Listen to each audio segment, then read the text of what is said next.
Our protagonist of this story died as a nobody, but fate gave him a second chance. Reborn into the body of a nobleman, he inherited a crumbling territory plagued by corruption, starvation, and enemies waiting to strike. Armed with the knowledge of his past life, he's building an army, industrializing his land, and forging a kingdom that will defy the odds. The Manhwa starts with a doctor urgently calling out for assistance, instructing the team to place the patient on a ventilator. Meanwhile, Yan gasped, his chest heaving as his heart pounded erratically, on the verge of giving out.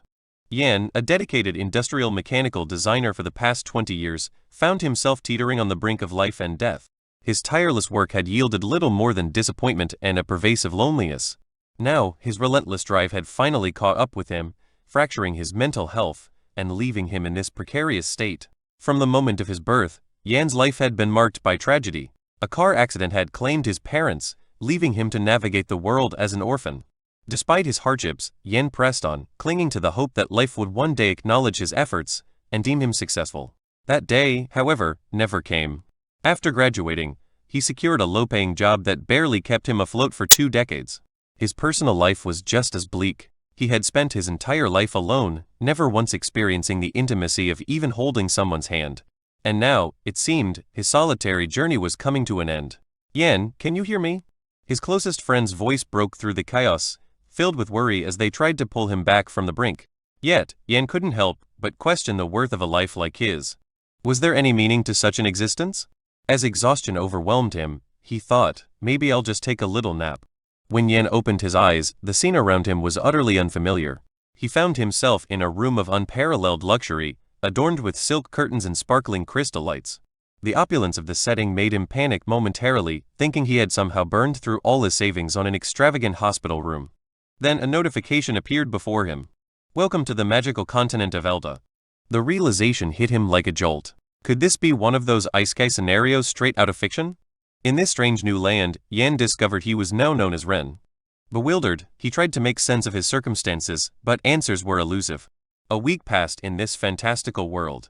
Ren found himself living a dreamlike life, attended to by servants at every turn. Slowly, he pieced together the truth of his situation. He had indeed died and somehow been reincarnated in the body of Ren Egger, the third son of the Duke of the Allen Egger family. Ren had an older sister and brother, both of whom had cared for him deeply since his childhood. "Little brother, eat this. You're growing up and shouldn't go hungry," his sister insisted, placing a lavish spread before him. His brother handed him a sparkling vial, explaining, "This is magic water.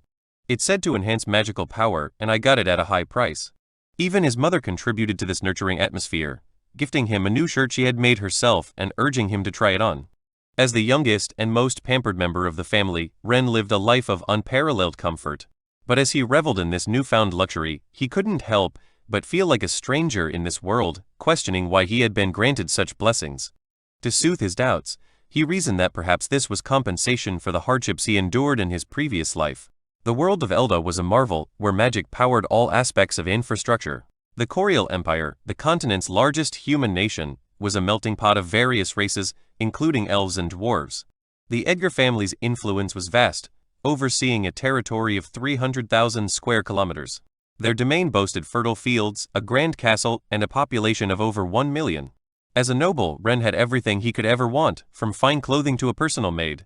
Yet every time he looked into the mirror, he saw Yan's face staring back at him, a haunting reminder of his past life. One day, Ren's introspection was interrupted by Li, a beautiful and cheerful maid, who informed him that his father wanted to see him. She led him to the study, where his father, Aldine, was reviewing reports from across their lands. Ren greeted him with the practiced courtesy of a noble, awaiting his father's words. Aldine regarded his son with a serious expression, his tone carrying weight as he asked, "Do you know why I called for you?" The gravity of the moment made Ren uneasy, but he softly replied, "No, I don't, father." The Duke leaned back in his chair, his stern demeanor easing slightly. "Ren, you've reached the age to manage your own territory. Have you considered where you would like it to be?" The question left Ren stunned. His surprise turned into confusion as he hesitantly inquired about inheriting land.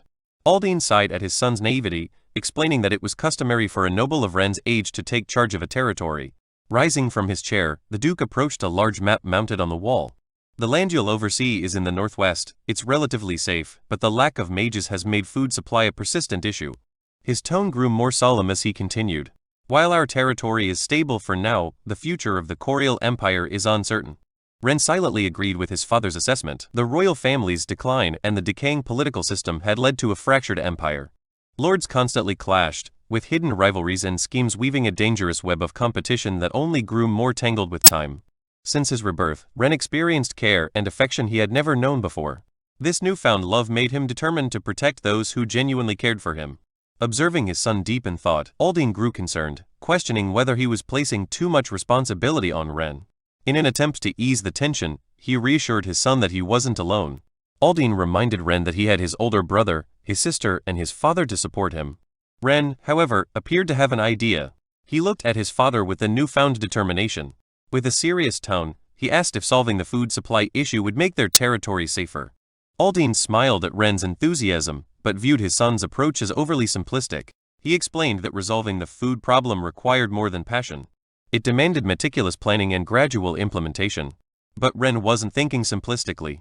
He was drawing from the accumulated knowledge of humanity, forged through countless industrial revolutions. With unwavering confidence, he boldly declared that he would take on the responsibility of addressing the food crisis. Ren's journey to his new domain began. Island City, the remote territory assigned to him, was a land rich in potential, but fraught with challenges. To the north, it bordered the territory of Grand Duke Ryan, a sworn adversary. To the west lay the enigmatic lands of the elves, and to the south stretched the vast, uncharted ocean. The territory's strategic location had made it a frequent battleground, leaving its fertile lands barren, its population sparse, and its resources depleted. As the carriage carried him toward Island City, Ren immersed himself in the documents detailing his new domain. Laya, his loyal companion, watched him intently, concern etched on her face. Ren knew that revitalizing the territory required increasing its population, as a strong workforce was the backbone of any industrial revolution. He understood the enormity of the challenge, but believed his efforts would succeed. Ren wasn't starting from scratch. Among his assets was a special skill granted to him by the system, Human Resource Scan. This ability allowed him to assess and identify talented individuals with ease. Having tested the skill on his family, Ren had established a clear understanding of the world's talent standards. His first priority upon arriving in Island City was clear: find extraordinary individuals who could aid in restoring the territory. Meanwhile, Leia recalled the Duke's instructions to her: support Ren and ensure he didn't create chaos in the region. Silently she prayed that Ren wouldn't make a mess of things.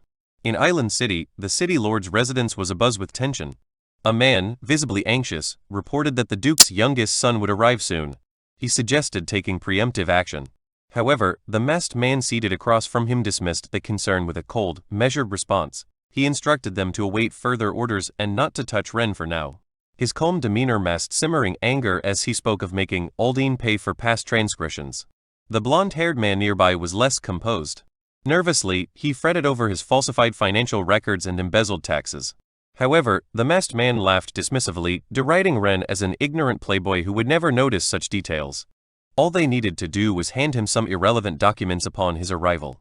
The blonde-haired man reluctantly obeyed and left to prepare for Ren's reception. As Ren's carriage approached the outskirts of Island City, he peered out at the barren fields and abandoned farmlands. His expression turned serious as he surveyed the scene. He requested a map from Laya and examined the surrounding area meticulously. His gaze lingered on the river to the west and the harbor to the south. A sudden idea struck him. Dredging the river and building a canal to connect it to the sea could breathe new life into the land. Ren's thoughts were interrupted by a desperate cry. A young girl knelt in the dirt, clutching the leg of a man, likely her father, who seemed intent on heading to a gambling den. The girl pleaded tearfully, begging him not to gamble away their remaining money, which was meant for her mother's treatment. Her voice trembled as she explained that losing the money would doom her ailing mother. The man, consumed by his greed, roared at the girl to let go. His confidence in his luck blinded him to her desperation. When she refused to release him, he raised his hand in anger, intending to strike her. Before the blow could land, Ren intervened. With a swift punch, he sent the man sprawling to the ground. Fury burned in Ren's eyes, though he winced immediately. This was, after all, the first time he had ever thrown a punch. Leia rushed to Ren's side, her face filled with concern. She scolded him gently, remarking that next time he planned to someone, he should at least warn her so she could bring protective gear. Ren chuckled, brushing off her concern. He explained that the punch had been a spur-of-the-moment decision, leaving no time for preparation. As he spoke, he strode toward the man sprawled on the ground, instructing Leia to check on the girl while he dealt with the gambler. The man, still clutching his face, stared up at Ren in shock. Ren's gaze was sharp and filled with contempt. He berated the man for taking money meant for his family and gambling it away, even resorting to hitting his own daughter. The gambler scowled and tried to defend himself, asking who Ren was to meddle in his affairs. Ren stepped closer, his presence imposing. He warned the man that it didn't matter who he was. If he ever caught him near a gambling den again, the consequences would be severe. Ren's cold tone and threatening demeanor made the man pale with fear. Stammering, the gambler promised to stay away from gambling dens and quickly fled the scene. Feeling satisfied with his handling of the situation, Ren turned back to the girl, who stood there, frozen in shock. Concerned, he asked if she was all right and activated his system to check her condition. The girl, named Lillian, bowed her head in gratitude, thanking Ren profusely. She explained how losing the money would have meant losing the chance to save her mother's life. As Ren studied the system screen, he was intrigued to see her stats. While most were ordinary, one unique attribute stood out: her potential in agriculture and harvesting. Recognizing this hidden talent, Ren decided on the spot to recruit her for his plans to restore the land. Ren smiled warmly at her, noting that she was likely heading into the city to find a doctor for her mother. He suggested she join his group, as they were also traveling there. Lillian hesitated, concerned about dirtying his carriage, but Ren reassured her with a calm smile.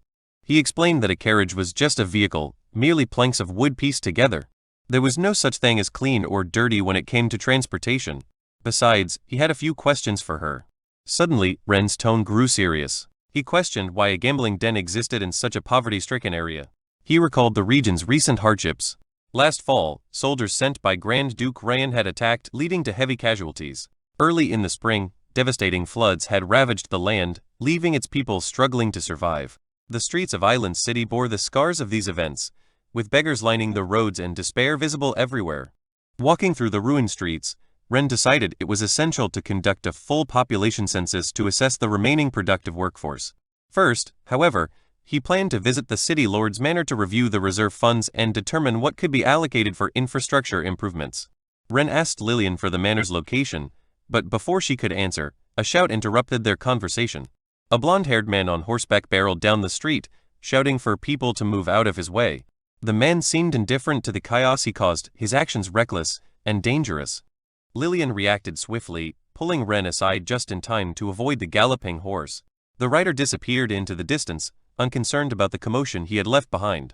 Lillian, however, glared after him furiously. To her, anyone who dared harm Ren deserved the harshest punishment. As Lillian's grip tightened protectively around Ren, he struggled to breathe and finally managed to get her attention. She quickly released him, apologizing and asking if he was hurt. Ren reassured her with a smile, expressing his gratitude for her quick actions. Turning serious again, Ren asked Lillian if she recognized the rider. Trembling, she explained that he was the young master of the Elwyn family, whose wealth stemmed from owning all the gambling dens in Island City. Ren's expression shifted to one of interest. If the Elwyn family was wealthy, it presented an opportunity to fund his plans. He asked Lillian to take him to one of the gambling dens, but she tried to dissuade him, worried that he would lose all his money. Ren, however, remained confident. He assured her that the gambling den wouldn't be taking anything from him. Watching his determined figure, Lillian couldn't help but wonder who this noble young man truly was. Soon, Ren arrived at the gambling den. The building stood out starkly from the structures, its grandeur flaunting the disparity between wealth and poverty. Guards were posted at the entrance, but Ren approached without hesitation. A sly smile crossed his face as he thought of his plans. He would take everything from this place to fund his industrial projects. Inside, the den was a chaotic mix of noise and desperation. Gamblers pleaded for loans, certain they could win back their losses in the next round. Others celebrated fleeting victories or lamented crushing defeats. Ren observed the scene with a critical eye. As long as this gambling den existed, he realized, the people of Island City would never have the motivation to work diligently. Lillian leaned close to Ren, her voice low and cautious as she informed him that their soldiers had surrounded the gambling den. She asked if they should proceed. Ren, maintaining his calm demeanor, told her to wait. He wanted to capture an even bigger target. As he stood there, a staff member from the gambling den approached him with a polite smile and asked what game the young master would like to play. Ren smiled back, feigning inexperience, and admitted that he wasn't very familiar with gambling, but wanted to try a few rounds. He asked the staff member to recommend a simple game. Sensing an easy mark, the attendant suggested a dice game and handed Ren 2 complimentary chips, claiming they were free for him to try his luck. Ren accepted them, seemingly pleased. The game began as Ren casually tossed the 2 chips onto the small betting slot. Watching this, The two casino staff members exchanged smug glances, confident in their scheme. The dice rolled quickly, landing on 6 and 6 big. The attendant feigned sympathy, consoling Ren by saying he had been close to winning. Ren played his part perfectly, expressing surprise at how quickly the game ended.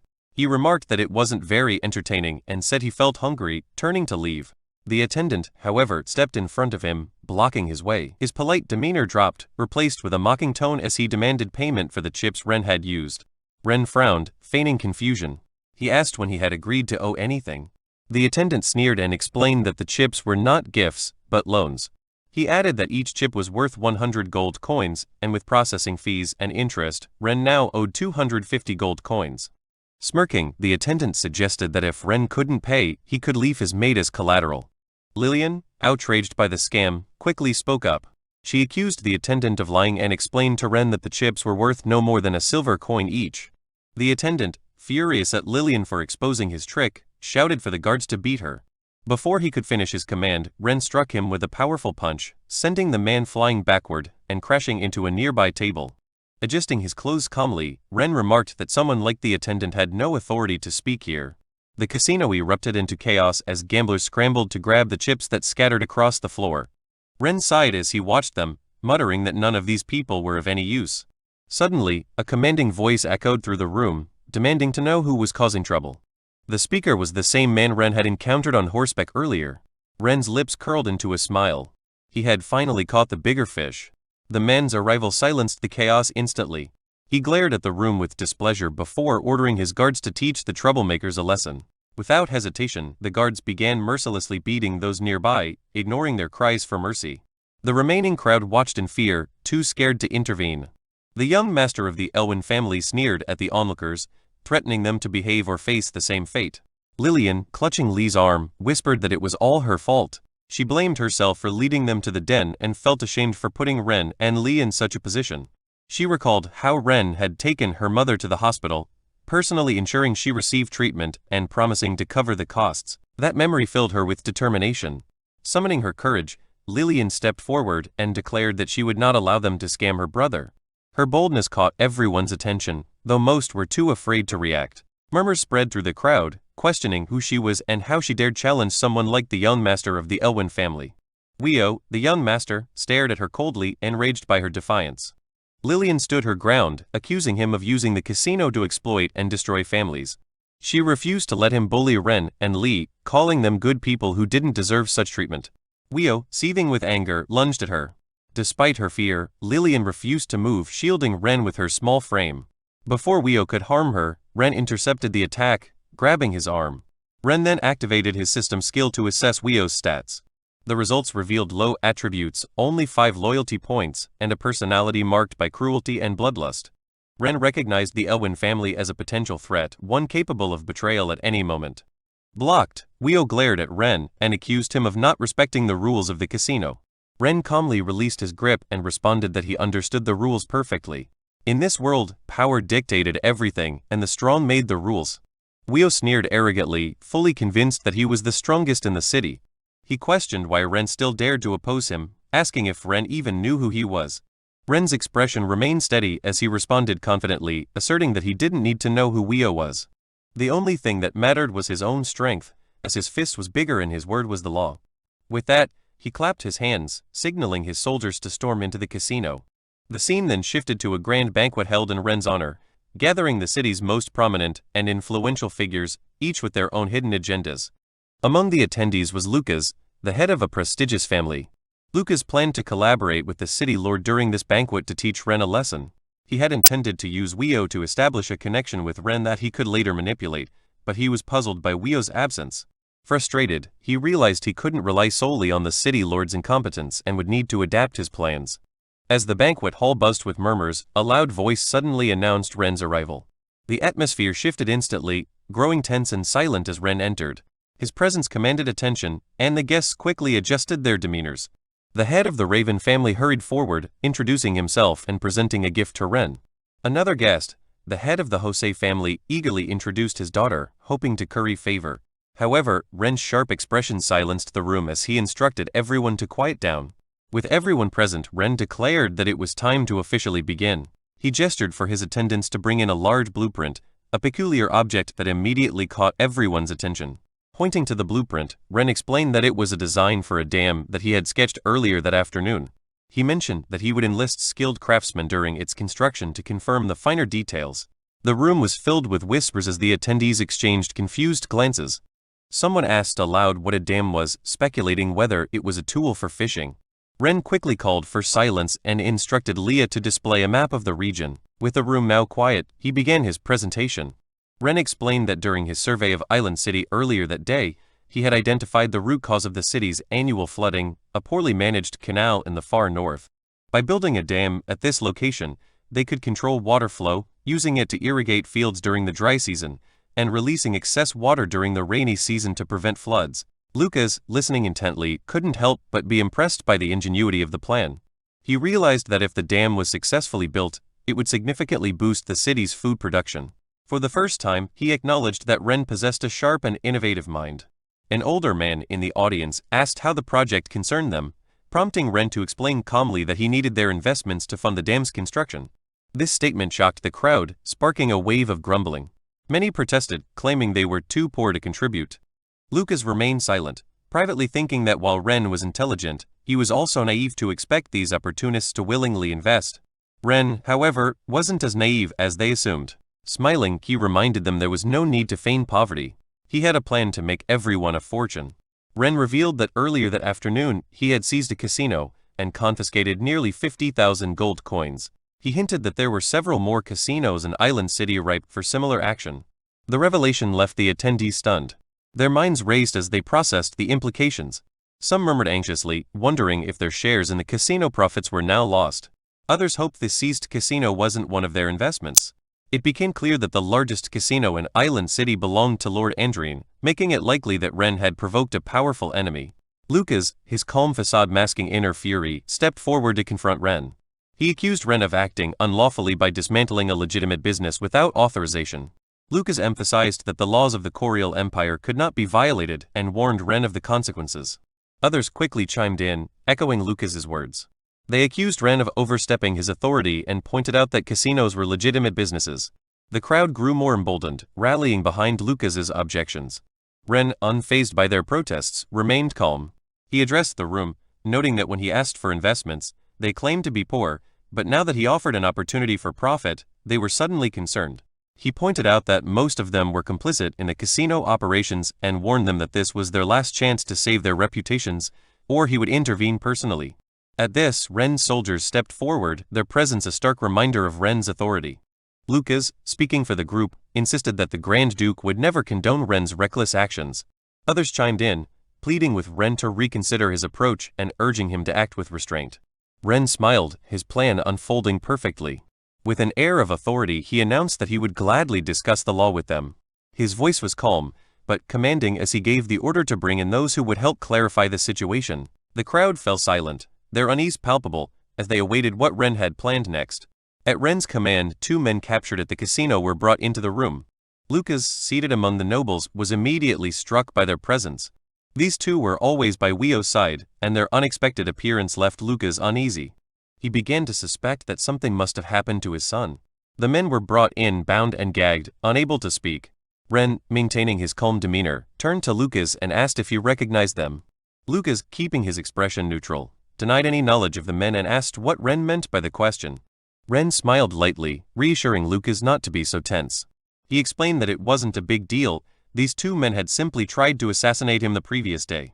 Glancing pointedly at Lucas, Ren added that the men had claimed to control the city of Aslam, and even hinted at having a powerful backer. Lucas's expression darkened, though he worked to maintain his composure. Beads of sweat formed on his brow as he attempted to hide his unease. Ren ordered his soldiers to untie the 2 men, suggesting they let the party guests see if anyone recognized them. The nobles in the room exchanged uneasy glances. Many of them instantly identified the men as Weo's attendants. Fear gripped the room as the implications of Ren's words became clear. Lucas, realizing the gravity of the situation, acted without hesitation. He grabbed a dagger from the table and lunged at the 2 men with a fury that shocked the onlookers. He denounced them as wretched commoners who dared to attack the Duke's son and swiftly killed them both. Blood pooled on the floor, and the room fell silent as the other nobles watched in stunned horror, too afraid to intervene. Standing over the bodies, Lucas turned to Ren with a feigned look of shame. He apologized profusely, claiming that he had acted out of anger upon hearing about the assassination attempt. He begged for Ren's forgiveness. Ren, who had anticipated this move, smiled knowingly. He praised Lucas for his sense of justice, commending him as a noble who acted decisively. Lucas, masking his relief, thanked Ren for the compliment, stating that he had only done what was necessary. But Ren wasn't finished. Calmly, he ordered his soldiers to bring out the mastermind behind the events to see if there were any other nobles in the room as principled as Lucas. The command made Lucas tense. His son, Weo, was quickly dragged into the room. As soon as he entered, Weo, completely unaware of the situation, shouted angrily at the soldiers to untie him. He boasted about his father's influence, threatening that everyone present would pay once he was free. Lucas's expression crumbled at the sight of his son. Any arrogance in his demeanor vanished as he realized why Weo had been absent from the banquet. Weo, seeing his two attendants lying lifeless on the floor, erupted with rage. He insulted Ren, threatening him with torture once he was released. Ren, unfazed by the outburst, chuckled. He sarcastically noted that Weo not only wanted to kill him, but also seemed eager to inflict as much suffering as possible. Weo continued his tirade, boasting that no one dared to oppose him, and that Ren's death was inevitable. Ren turned to Lucas, asking if he agreed with his son's claims. Weo, still oblivious to Ren's identity, laughed and mocked him further. Just as Weo was about to reveal Lucas's identity, his father cut him off sharply. Lucas, now desperate, scolded Weo, calling him a disobedient son. He ordered Weo to kneel before Ren, but when his son hesitated, Lucas forced him down. Falling to his knees alongside his son, Lucas pleaded for Ren's mercy. He begged for forgiveness, offering all his possessions in exchange for sparing Weo's life. It was only then that Weo realized his mistake. He recalled his father's instructions to befriend the Duke's son, and fear crept into his eyes as he finally understood Ren's true identity. Stammering, Weo apologized and swore never to act so foolishly again. Ren's expression remained cold as he told Weo that his soldiers and authority were proof enough of his status. Lucas joined in, swearing that the Elwyn family would serve Ren loyally, and even offering to surrender all their illegally gained assets. Ren, unmoved, informed Lucas that he would accept his offer to turn over the assets. He assured him that if he complied, his family would remain safe. Relieved, Lucas expressed his gratitude. However, as he glanced at the city lord, he realized his influence was now diminished. Knowing he had little choice, Lucas whispered to Ren about a plot against the Duke. He revealed that Lord Eldry had been colluding with outside enemies to betray the city. The revelation shocked the room, and all eyes turned to Eldry, who stood frozen with fear. Lucas was about to elaborate, but Ren interrupted him sharply. He accused Lucas of slandering Eldry and declared that he had been enough. Ren ordered his guards to drag Lucas and Weo out of the room for execution. Lucas was stunned and terrified, unable to understand Ren's sudden shift in behavior. Meanwhile, Eldry, relieved by Ren's response, stepped forward to pledge his loyalty. He praised Ren for his wisdom and promised unwavering support. Ren, smiling, assured Eldry that he trusted him completely. However, Ren secretly used his system to analyze Eldry's attributes. Among ordinary stats, he found the trait greed and noted a loyalty level of only 15. Ren decided that Eldry, like Lucas, was destined to be eliminated. For now, however, he would use Eldry's resources to further his plans. After the banquet ended, Ren continued working late into the night. The nobles had contributed over 100,000 gold coins, an amount equivalent to 2 years of taxes collected from the city of Iceland. Yet, the sum didn't satisfy him. As Ren focused on his work, Laya entered the room carrying a cup of tea. She placed it on the desk and observed the displeasure in his expression. Ren took the tea and commented bitterly, questioning whether Laya realized just how wealthy the nobles truly were. Laya didn't respond to his question. Instead, she brought up a more pressing concern. She asked what Ren planned to do about Lucas's revelation at the party. If the city lord Eldry truly intended to betray them, it would put Ren in grave danger. Ren reassured her, asking her to stay calm. He admitted that he was certain of Eldry's betrayal, but explained that it wasn't the right time to confront him. When Laya asked why, Ren stretched and stood, answering that Eldry's full network of influence in Iceland was still a mystery. Acting prematurely would only lead to unnecessary chaos. For now, it was best to let Eldry believe that Ren was an ignorant young lord, unaware of the threats surrounding him. The following morning, Eldry met with Guildmaster Malcolm at the Maids' Guild. He handed Malcolm a piece of paper, and after reading it, the Guildmaster's face twisted with fury. Malcolm slammed the paper down, calling the situation absurd. Eldry, calm and calculating, asked him not to overreact. He dismissed Ren as a young and overeager noble desperate to prove himself to the Grand Duke. Malcolm, however, wasn't appeased. His irritation grew as he reminded Eldry that even the Grand Duke spoke respectfully to the Maids Guild. Eldry, satisfied with Malcolm's anger, inwardly celebrated. He believed Ren had handed him the perfect opportunity to win over the guild, something he previously lacked the means to accomplish. As Malcolm stormed off with the paper in hand, swearing to demand an explanation from Ren, Eldry silently rejoiced, confident that Ren would soon find himself isolated. Meanwhile, Ren was in his study, sketching plans for a hydraulic construction project. The work reminded him of the hardships he had endured in his previous life. Laya entered to inform him of an unexpected visitor. Guildmaster Malcolm had arrived and was demanding to see him. Surprised, Ren immediately made his way to the parlor to meet him. The moment Ren entered, Malcolm confronted him with anger. He slammed a recruitment notice onto the table, accusing Ren of insulting the Maids Guild. Ren, bewildered, asked for clarification. Malcolm pointed to the notice, which stated that no mages, the disabled, or the elderly would be hired for Ren's project. He demanded to know why Ren had issued such a notice. Ren examined the paper and calmly explained that it was related to the dam construction project. He saw no connection between the notice and any insult to the guild. Malcolm disagreed, accusing Ren of blatant provocation. He argued that by excluding mages, Ren was disrespecting the guild and its members. Ren was taken aback, surprised that mages were competing for manual labor jobs. Still fuming, Malcolm warned Ren that if no reasonable explanation was provided, all mages in the guild would refuse to serve him. Ren frowned and silently called out to his system to analyze Malcolm's stats. The system revealed Malcolm's loyalty level was 82, and his personality was described as inquisitive and straightforward. Ren concluded that Malcolm had been manipulated. Smiling, Ren patiently explained his reasoning. He outlined 3 key points.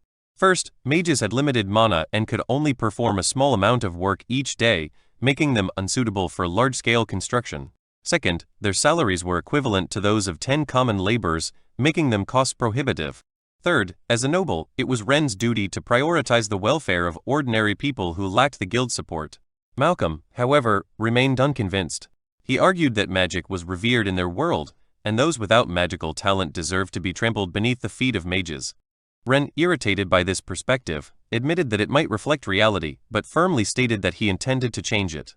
He declared that starting in Iceland, he would prove that mages were no different from ordinary humans. Malcolm, deeply insulted, issued an ultimatum.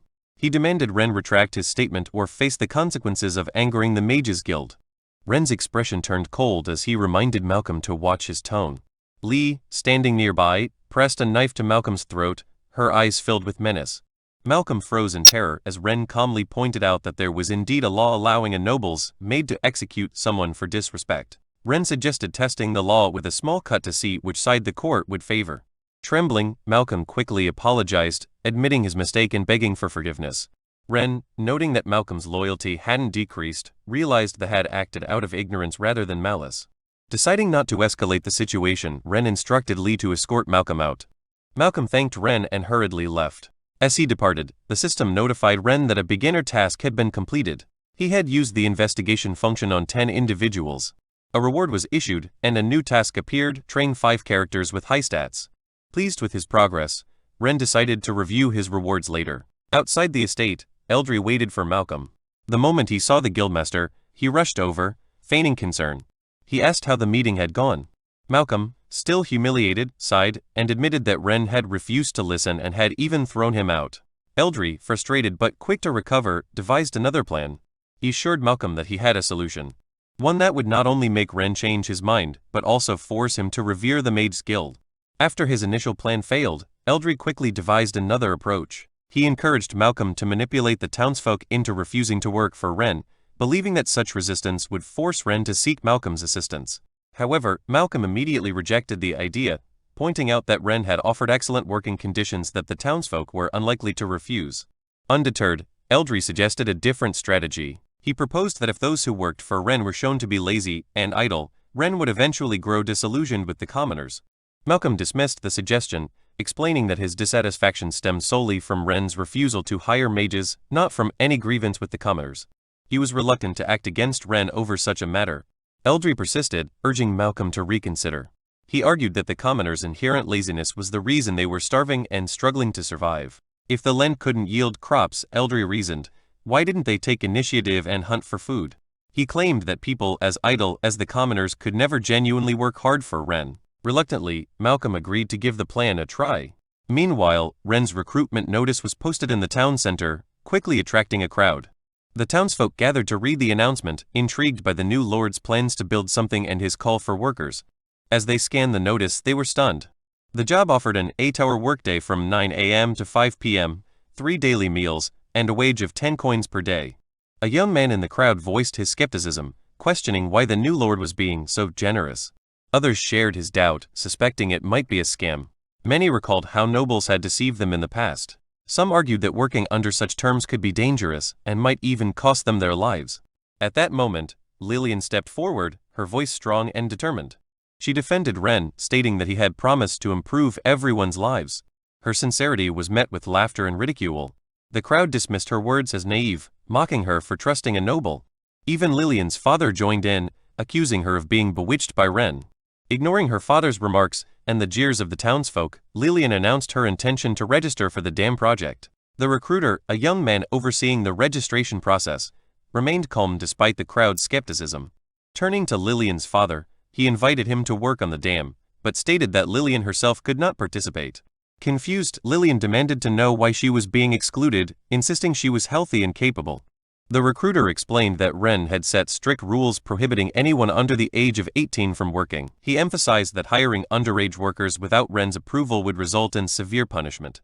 Handing Lillian's father a registration form, he reiterated the terms: 3 meals a day, an 8-hour workday, and a wage of 10 coins per day. If there were no further issues, he invited Lillian's father to sign the form and begin work the following day.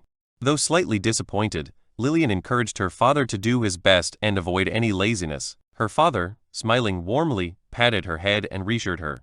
He vowed not to gamble again and promised not to disappoint Ren. He also reminded Lillian to stay home the next day and take care of her mother, whose illness made it impossible for her to perform strenuous tasks. Before Lillian and her father could leave, the recruiter called out, asking them to return. Surprised, Lillian's father stopped and asked if there was a problem.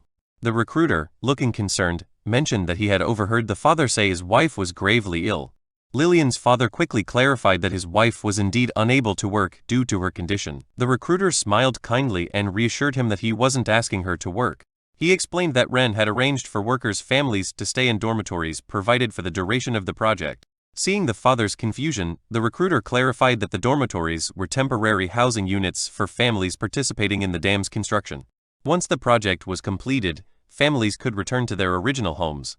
Moved by such generosity, Lillian's father was overcome with emotion. Falling to his knees, he expressed his deep gratitude to the recruiter. The young man quickly stepped forward to help him up, insisting there was no need for such gestures. He then offered to show them a room where they could stay, allowing them to choose their accommodations. The surrounding townsfolk, who had watched the exchange, were astonished. Realizing that Ren's promises were genuine, they began clamoring to sign up for work. The square descended into chaos as people scrambled to register, eager to take advantage of the opportunity. Meanwhile, in his office, Ren was reviewing updates from the system. A notification suddenly popped up. Congratulations, you have received the lithium battery blueprint from the newbie gift pack. Instead of excitement, Ren felt a wave of irritation.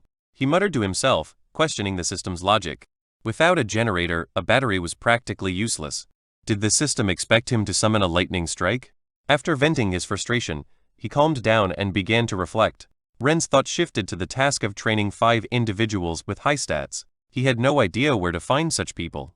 At first, he considered training Lee, but a review of her data through the system revealed that she had already reached her potential, leaving no room for further growth. After weighing his options, Ren concluded that his best course of action was to search for talented individuals within Island City. As Ren contemplated his next steps, a knock came at the door. Lee's voice called out from the other side, informing him that Lillian had come to see him. Ren granted her entry. Lillian stepped into the room, her face tense with worry. She quickly explained that something was wrong at the construction site. The workers were too lethargic to work. Ren was taken aback by the report and asked her to elaborate. Lillian recounted what she had observed during her visit to the site. She had gone to check on her father and noticed that none of the workers seemed to have the energy to complete their tasks. At first, she thought they were simply being lazy, but her father explained that everyone felt extraordinarily fatigued upon waking up. It wasn't just him. Every worker shared the same condition. Lillian had tried to encourage them, reminding them of the generous benefits Lord Ren had provided, but her words fell on deaf ears. The workers insisted that their fatigue wasn't deliberate, they genuinely lacked the strength to work. Some speculated that their bodies weren't used to the labor after such a long period of inactivity. Others suggested taking a day off to recover before resuming their duties. However, Lillian dismissed these excuses, declaring that there was no such illness. She firmly believed they were just being lazy. When she realized her efforts to motivate them were futile, she decided to bring the matter directly to Ren. After hearing her account, Ren wasted no time heading to the construction site. Upon arrival, he observed the workers firsthand. Their lethargy was undeniable. To understand the situation better, Ren used his system abilities to analyze their stats. On the surface, everything appeared normal, but he noticed one critical anomaly. All the workers were under a curse. Ren turned to Lillian and calmly explained the situation. They're not sick, they're cursed. After realizing the workers were cursed, Ren surveyed the construction site. Contemplating his next move, he decided to test his newly acquired skill, geological survey. Initially, he had planned to use this skill during the dam's construction, but the current situation presented an immediate need. With this ability, Ren could analyze various geological features, including mineral compositions, hydrology, and topography within a defined range. Under Ren's command, the system activated, conducting a survey within a 10-kilometer radius. Moments later, the results materialized in his mind. While the survey confirmed the absence of valuable resources like oil or metals, something unusual caught Ren's attention. Acting on his instincts, he asked Lillian's father to assist him in digging at the marked spot. The man agreed without hesitation, expressing his readiness to work hard for Ren. After digging about a meter into the ground, the group unearthed a strange black stone. Ren crouched to examine it closely, questioning its nature. Li, standing nearby, was astonished by Ren's ability to sense the faint, magical energy emanating from the stone, something even she with her expertise had overlooked. Ren instructed the group to carefully remove the crystal and store it securely in a box. Turning to Li, Ren asked what the usual procedure was for dealing with cursed individuals. Li, caught off guard by the question, explained that curses were typically resolved by priests at a church or by high-ranking mages from the Mage Association.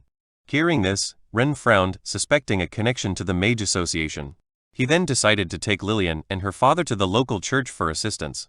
Lillian, worried, asked if her father was truly cursed. Ren reassured her, promising to make the culprit pay for their actions. The group quickly made their way to the church, where they were greeted by a stunning priestess. She welcomed Ren warmly, her demeanor calm and composed. Ren, ever cautious, used his system to assess her loyalty before entrusting her with the task. The system instantly revealed her stats: a loyalty level of 95%, race identified as elf, and an actual age of approximately 257 years, though she appeared no older than 24. Ren was surprised to learn she wasn't human, but felt reassured by her high loyalty. Introducing herself, the priestess said her name was Ari and referred to herself as the Holy Maiden of the Church. She politely inquired about the purpose of their visit. Pointing to Lillian's father, Ren explained that the man seemed to be cursed and asked if Ari could help. Ari nodded confidently and began examining the man. Closing her eyes briefly, she reopened them with a golden glow, scanning him intently. After a moment, she confirmed Ren's suspicion and began the treatment. Summoning a glowing sphere of light, she directed it into the man's body, expelling the dark energy. Instantly, the man felt revitalized, expressing his gratitude to Ren and vowing to return to work immediately. Ren, smiling, advised him to rest and ensure everything was fully resolved before resuming work. He then retrieved the box containing the black crystal and asked Ari for her opinion on it. Ari examined the crystal carefully, identifying it as a magic crystal infused with a significant amount of magical energy. She explained that such energy was often used for casting curses. However, she clarified that this particular curse was more of a prank, designed to cause fatigue rather than serious harm. The explanation made Ren uneasy. He asked whether such crystals were difficult to produce. Ari replied that for a high-level mage, creating one crystal a day was relatively simple. They could easily scatter them across the construction site. Ren's expression darkened as he realized the deliberate nature of the interference.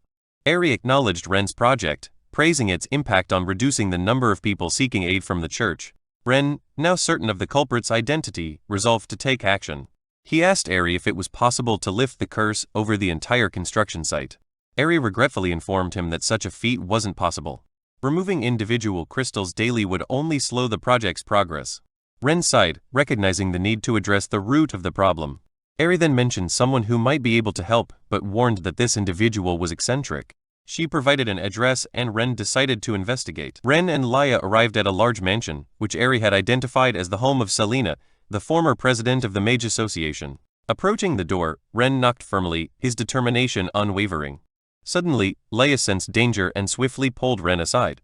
Moments later, an explosion erupted from the upper floor of the mansion, sending smoke and debris into the air. Ren, startled, demanded to know what was happening. From the smoke, a stunning woman emerged, her voice filled with frustration. She cursed her failed experiment, vowing to succeed even if it meant blowing up the entirety of Island City. After entering the house, Ren calmly presented his request to Selena, explaining the issue and seeking her assistance. However, she refused outright, dismissing him curtly.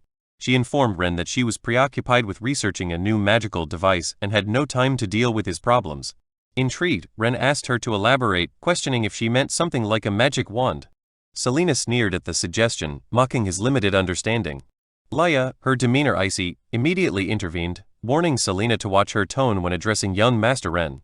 Annoyed by Laya's reprimand, Selena turned her gaze toward her and commented on Laya's impressive magical power. With a sly smile, Selena suggested that Laya stay as her assistant. In return, Selena promised to assist Ren once her research succeeded. Sparks of lightning crackled around Selena as she displayed her power. Laya, unflinching, prepared to retaliate, her voice sharp as she offered to teach Selena some manners. Sensing the rising tension, Ren stepped between them, urging Laya to stand down. He reminded her that they were here for help, not to start a fight. Turning to Selena's cluttered workspace, Ren asked if she had created the items scattered across the table. He wanted to know if they were magical devices. Selena's eyes gleamed with pride as she confirmed his observation. She clarified, however, that everything on the table was a failed product. She explained that she was trying to create a magical device capable of sealing the lightning element magic within her body. Ren was astonished. He marveled at the concept, equating it to storing electrical energy. Selena confirmed his interpretation and mentioned that the earlier explosion was due to her devices failing to withstand her power. Dismissing him again, she said she needed to rest and continue her research. Ren paused, deep in thought, before making an offer. He told Selena that if he could help her create the device she needed, she would have to assist him with his issues regarding the Maids Guild. Selena, skeptical and irritated, brushed him off, claiming her research was far too complex for someone like him to solve. Remaining composed, Ren assured her he was serious. He promised to help her create the magical device, asking for her support in return. Intrigued but doubtful, Selena finally agreed, setting a condition. If Ren succeeded, she would not only deal with Malcolm, but also ensure the Maids Guild obeyed his every command. However, if he failed, she wouldn't hesitate to punish him. Without wasting time, Ren asked Selena to prepare the required materials. Using the blueprint provided by the system, he guided her in assembling a lithium battery pack consisting of 8 large batteries linked together. Despite their efforts, Ren felt nervous. They lacked a reliable power source to test the device, as a hydraulic generator wasn't available. They had no choice but to rely on Selena's magic as a substitute. Selena, following Ren's instructions, assembled the components but remained skeptical. She reminded him that most materials couldn't handle her magical power and warned that the device might explode. Ren, unfazed, handed her the wires and reassured her. He explained that the battery pack had a capacity of approximately 185 watt-hours and urged her to channel her energy into it. Reluctantly, Selena began discharging her magic. To her astonishment, the device absorbed her energy without any issues. Curious, she increased the output, yet the battery remained stable. Selena, shocked, demanded to know why the device hadn't exploded. Ren smirked and taunted her, suggesting that her magical power wasn't as impressive as she thought. Infuriated, Selena unleashed her full strength. Even at maximum output, the battery pack held steady, showing no signs of damage. Selena was left speechless at how much power the device could contain, and how effortlessly Ren had built it. Ren, satisfied, stepped forward to check the charge level. The battery was at 87% capacity. Internally, he marveled at Selena's strength. She had charged nearly the entire pack, enough to power an electric car for over 3,000 kilometers. Ren's confidence grew as he turned to Selena and declared his plans to revolutionize the Maids Guild. He referred to them as potential power banks and explained his vision for their magical abilities. Selena, intrigued, asked if Ren himself could use lightning magic. Ren didn't deny it. Instead, he claimed he could make everyone in Island City capable of wielding magic. Selena was skeptical, pointing out that magic couldn't simply be learned by anyone. Ren, however, remained composed. He hinted at possessing a magical device even more powerful than the battery pack and promised to show her a world where magic was accessible to all, if she agreed to help him. Selena, both baffled and curious, couldn't imagine such a possibility, but decided to continue working with him. The next day at the Maids Guild, Malcolm was leisurely reading a book, confident that Ren would soon come begging for his help. His calm was interrupted by Selena's sudden arrival. Seeing her enter, Malcolm froze in shock. The former president of the Maids Guild was the last person he expected to see. Stammering, he greeted her cautiously. Wondering why she had come, Selena's voice rose in anger as she confronted Malcolm, accusing him of daring to challenge the authority of the Grand Duke's household. Her words carried a sharp edge as she questioned whether he was planning a rebellion. Malcolm, visibly shaken, stammered nervously, denying any such intentions. He assured Selena that he would never harbor such dangerous thoughts. Unconvinced, Selena grabbed Malcolm by the collar, her patience visibly wearing thin. She demanded the truth, insisting he confess what he had done at Ren's construction site. Malcolm, trembling, quickly relented. He admitted to summoning all the mages from the guild and inciting their anger by claiming that young Master Ren had disrespected them. He confessed to instructing the mages to craft curse-infused crystals and using teleportation magic to plant them underground at the construction site. This scheme was meant to cause the workers to feel fatigued, hoping Ren would blame them for laziness. Malcolm's goal was to force Ren to apologize and seek closer cooperation with the Maids Guild. Selena listened with a mix of disbelief and frustration. Shaking her head, she called Malcolm a fool and pointed out that he had been manipulated. When Malcolm, still confused, asked who had used him, Selena dismissed his question. Instead, she ordered him to recall every mage involved in the sabotage immediately. Malcolm nodded hastily and rushed off to follow her command. Once Malcolm was gone, Selena pulled out a talisman to contact Ren. She informed him that she had resolved the issue with the Maids Guild. Through the talisman, Ren expressed his gratitude, thanking her for her assistance. Selena, curious, asked if he needed her help dealing with Eldry, offering to make him disappear without a trace. Ren quickly declined, waving his hand reflexively even though she couldn't see him. He explained that Eldry wasn't a significant concern, and that he still needed him to lure out a bigger threat. Accepting Ren's decision, Selena agreed not to interfere. Her tone shifted to excitement as she brought up the new inventions Ren had mentioned earlier. She pressed him for details, asking when they would be ready and insisting he call her when he began working on them. Ren reassured her that he would keep her informed, but emphasized the importance of having the guild's mages finish charging the battery clusters first. The next day, at the city lord's residence, Eldry met with a mysterious man cloaked in shadow. Eldry, visibly worried, reported that Ren had already taken control of the Maids Guild. He nervously asked for guidance. The mysterious man, however, remained calm and dismissive, stating that the Maids Guild posed no real threat aside from Selena. He redirected Eldry's attention to Ren's dam project, warning that if the dam succeeded, it could revitalize the people of Iceland, a scenario they couldn't allow. Eldry assured the man that he had already set traps for Ren and revealed an additional plan. He intended to pressure the nobles in charge of food supplies to raise prices, undermining Ren's efforts. When the mysterious man expressed doubt about the nobles' loyalty, Eldry confidently explained that while the nobles might betray him, they would never betray their own financial interests. Flicking a gold coin into the air with a smirk, Eldry declared that Ren's funds wouldn't last until the dam's completion. As the coin landed on the table, the mysterious man's figure dissolved into thin air. Meanwhile, in the bustling market, Lillian was buying supplies for the construction site, when a shopkeeper rudely chased her away. His tone was condescending as he told her to leave if she couldn't afford the goods. Lillian, frustrated, pointed out the absurd price hike. Just the day before, 2 bags of grain had cost 1 gold coin, but now 1 bag alone was priced at 2 gold coins. The shopkeeper, unfazed, arrogantly stated that he could set whatever prices he wanted. He mocked her inability to pay and raised his hand as if to strike her. The commotion drew the attention of onlookers, many of whom were outraged by the shopkeeper's actions. Lillian, determined to fulfill her task for Ren, accused the merchants of profiteering and warned them of Ren's potential wrath. The shopkeeper sneered, dismissing her threat. He claimed his business was honest, and that Ren had no grounds to interfere. His arrogance only deepened the frustration of those watching. At the church, Ari was equally infuriated by the rampant price gouging. She noted that food prices had tripled in just 3 days, leaving her with inadequate grain to sustain the people through the winter. Handing a pouch of coins to her assistant Ari, she instructed her to buy whatever supplies she could, promising to figure out the rest later. Ari hesitated, surprised by the unusually large sum of money, and pointed out that bribing guards typically required much less. Ari sighed, urging Ari to follow her orders without question. Before Ari could act, Lillian appeared suddenly, snatching the pouch with lightning speed and handing it to Ren. With a calm but determined expression, Ren suggested a collaboration. He proposed working together on a larger plan, one that would address the root of the crisis and prevent further exploitation by the merchants. Eri looked at Ren with suspicion, questioning what kind of cooperation he had in mind. Ren smiled at her guarded demeanor, suggesting she relax and not be so tense about discussing cooperation. He then casually mentioned that he knew she was an elf. Eri, though deeply concerned that Ren had discovered her true identity, maintained her composure and denied it, insisting that an elf couldn't possibly be living in a human city. Ren, unfazed, tossed a pouch of coins back to Eri and reassured her that he held no malicious intentions toward her or her kind. Eri, avoiding the topic, redirected the conversation, again asking what kind of cooperation he was proposing.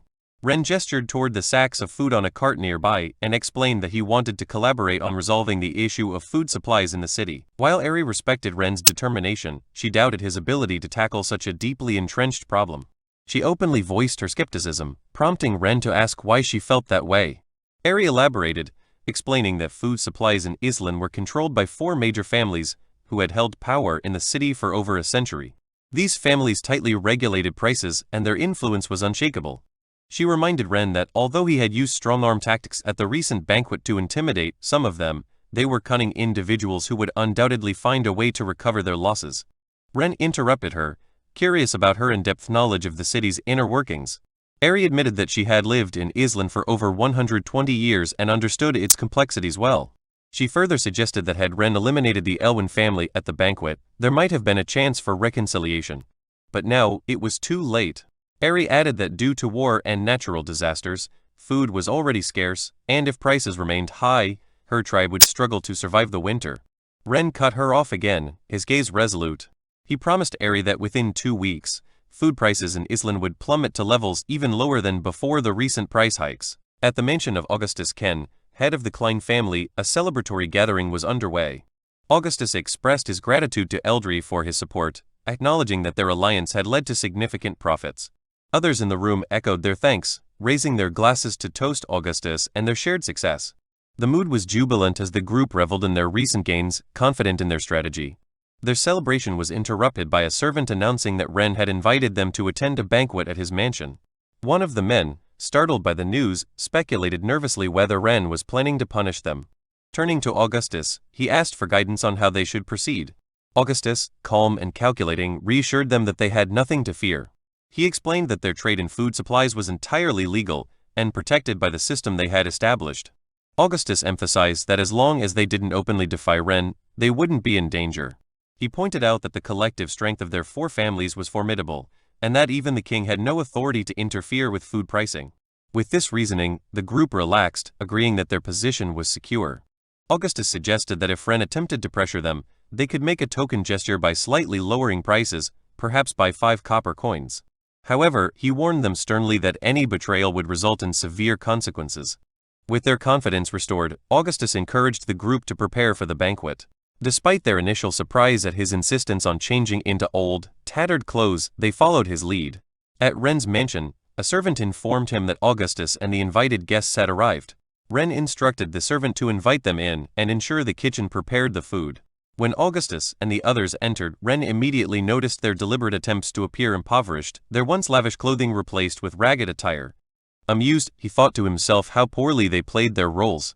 Maintaining his composure, Ren greeted them with mock surprise. He commented on how unexpected it was to see the nobleman who controlled Alin's food supply looking so destitute.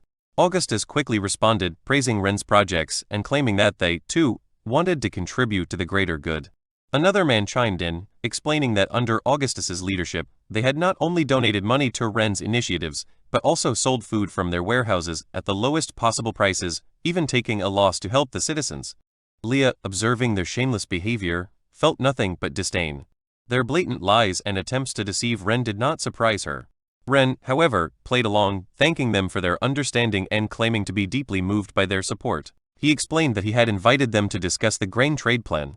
Before Ren could continue, Augustus interrupted, asserting that they understood Ren's financial difficulties. He reiterated that at the current price of 2 gold coins per sack of food, they were already selling at a loss. The others nodded in agreement, backing Augustus's claim. Ren smiled and clarified his intent. He proposed raising the price of food in Ireland to 4 gold coins per sack starting the next day. His statement left the nobles baffled. Augustus, confused, questioned whether Ren truly intended to increase prices.